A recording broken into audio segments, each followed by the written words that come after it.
There's a concept that is spoken about in our very left liberal campuses. And they are left and they are liberal. You'll be interested to know that one of my students in UCLA was Ben Shapiro. If you know who he is, he's a commentator. And when I was a rabbi at UCLA, he was very young that time, 17, 18. And he had just written a book that was published that really went far and wide, at a very young age, about the left-leaning college teachings. And he was ahead of his time, because today we all know, we speak about it. But at that time, it was considered a novel book.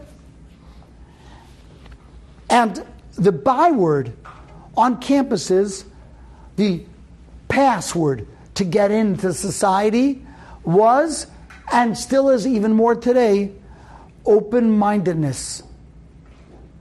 I'm an open-minded person. I'm open to all possibilities. I'm so non-judgmental. I'm so open-minded, my brains have fallen out. I'm open-minded.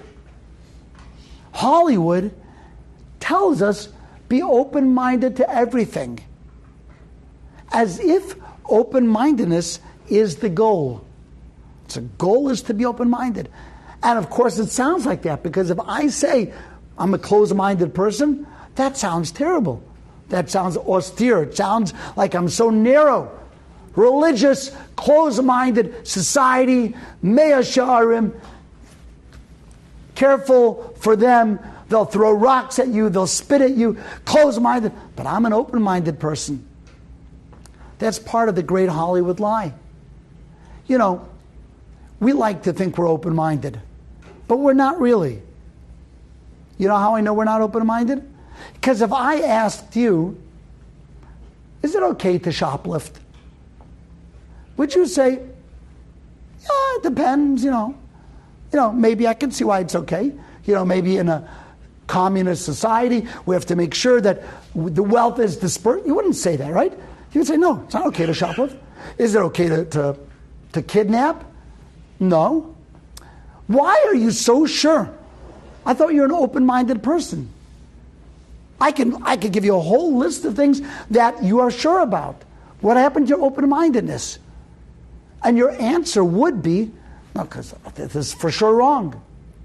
It turns out that if I were writing this as a mathematical formula, it would sound something like this. X equals clarity. And when I have X, and then I have a decision to make, which would be Y, Z would be closed-mindedness.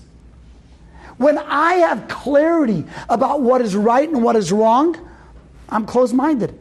I'm not open to the possibility that Hitler was right. Yes, I'm closed-minded. Nazism is wrong. Hamas is wrong. It's never okay to kidnap little babies or grown men or soldiers. It's not okay. And if you accuse me of not being open-minded, I will give you a list of things that you're not open-minded about. It turns out that open-mindedness is never the value that we're looking for. You know what we're looking for? Listen carefully. We're looking for clarity. And open-mindedness is the vehicle that we use to find clarity. The goal is never to be open-minded. Open-mindedness is not an ends, it's a means to an end. It's the means to find truth. So I'm open-minded to possibilities until I get my clarity. But once I have my clarity, then I'm closed-minded, but not because I'm narrow, but because I now know what is okay and what's not okay. When we don't have clarity, so we are open-minded, so I can listen to the argument. To say that the goal is to remain open-minded, it's like saying the goal of soccer is to find the ball. That's not the goal of soccer. Imagine the whole game, I'm looking for the ball. Where's the ball? Where's the ball? I found the ball, I won the game. No. what is the game? How do you play the game?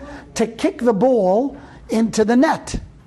Now, of course, you got to have a ball to kick to the net. So the goal is not to find the ball. The goal is to kick the ball into the net. The goal is not to be open-minded. The goal is to get clarity so that you can begin your life by living up to clarity, by living up to truth, by living up to righteousness.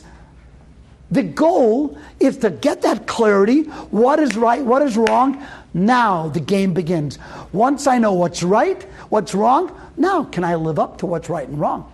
That's the game. The game of life is to live up to truth, not to find truth. To finding truth is a prerequisite. But if all your life you're just looking for what's real, at what point do you live up to it? At what point do you say, now I got it, now let me see if I can live up to it? Are we on the same page here? It's a very important thing.